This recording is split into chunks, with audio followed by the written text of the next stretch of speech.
Hop, hop, hop, hop. Comment ça va les gars? Vous allez bien? Ah là là là là, je me suis dit je vais me faire un petit débrief vite fait, vite fait, vite fait, parce que bon, ce match-là, en vrai de vrai, match amical, il manquait la moitié de l'équipe du côté brésilien. Disons on a jaugé quelques joueurs, mais rien d'exceptionnel.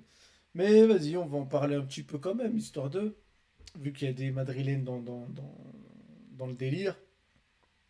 On a vu qu'Mbappé était en forme déjà, parce que sur son but, l'accélération, la vitesse qu'il met et le but qu'il met prouve qu'il est en jambes.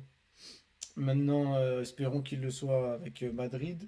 J'ai aussi vu son côté je travaille pour l'équipe. Mais bon, en équipe de France, c'est pas le. Comment dire? C'est pas le truc qui me choque. Parce que bon, quand on regarde les Coupes du Monde et tout, même si l'aspect défensif n'était pas là, on voyait quand même l'envie. On voit quand même l'envie chez Mbappé la plupart du temps. Maintenant, pour en revenir au match, déjà, voilà, comme je disais, l'équipe B du Brésil, hein, quand on fait la liste des titulaires ou potentiels titulaires absents, on a Alisson le gardien, on a Militao, Marquinhos, Gabriel, on a aussi Abner, on a Estevao, on a Bruno Guimaraes, Joel Linton. Donc là, rien que là, je t'en ai cité 8. Et dans les 8 là, il y en a peut-être 6 7 qui sont des titulaires habituellement au Brésil, dont le milieu de terrain, parce que le milieu de terrain, normalement, c'est Casemiro, Joel Linton et Guimaraes, ce qui nous change du milieu de terrain éclataxe qu'on avait aujourd'hui. Donc voilà, comme je supporte le Brésil, je connais un peu l'équipe qui est censée être là. Maintenant, en avant, on a eu Cunha, Martinelli, mais ils sont jamais titulaires normalement. On a perdu Rodrigo. Estevao n'était pas là non plus.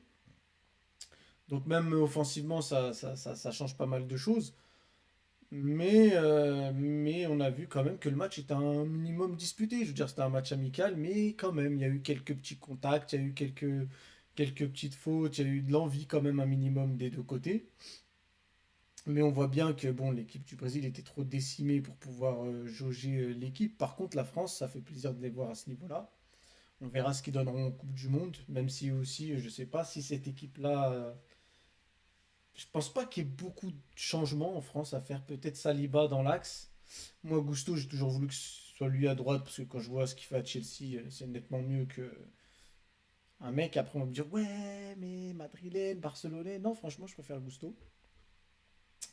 Maintenant, il faut voir ce que ça donnera arriver la compétition, la Coupe du Monde. Mais, euh, mais comment dire? Mais ce qui m'a plu quand même dans ce match, c'est qu'on a vu quand même un minimum d'envie. C'est-à-dire, c'était pas un match genre tout le monde s'en foutait et tout. Alors, ça se voyait que c'était un match amical dans le sens où il n'y avait pas tout le temps de l'intensité, mais, euh, mais on savait à peu près. Bon, en tout cas, moi, je savais à peu près comment ça allait jouer. Je savais qu'Ancelotti allait nous faire de la Ancelotti, quoi, comme s'il avait le Real Madrid, parce que bon, déjà, il a pas ses joueurs de base. Et je pense vraiment qu'avec le milieu déjà, avec Guimarães, avec Militao en défense, avec Joe Linton, etc., il y aurait eu beaucoup plus de maîtrise de ballon au Brésil qu'on avait aujourd'hui. Même si je pense qu'il est possible qu'il laisse quand même la balle à l'équipe de France. Même demain, on fait un match en Coupe du Monde, la même opposition, chacun avec son 11 et tout. C'est quand même possible que le Brésil choisisse de laisser la balle à l'équipe de France.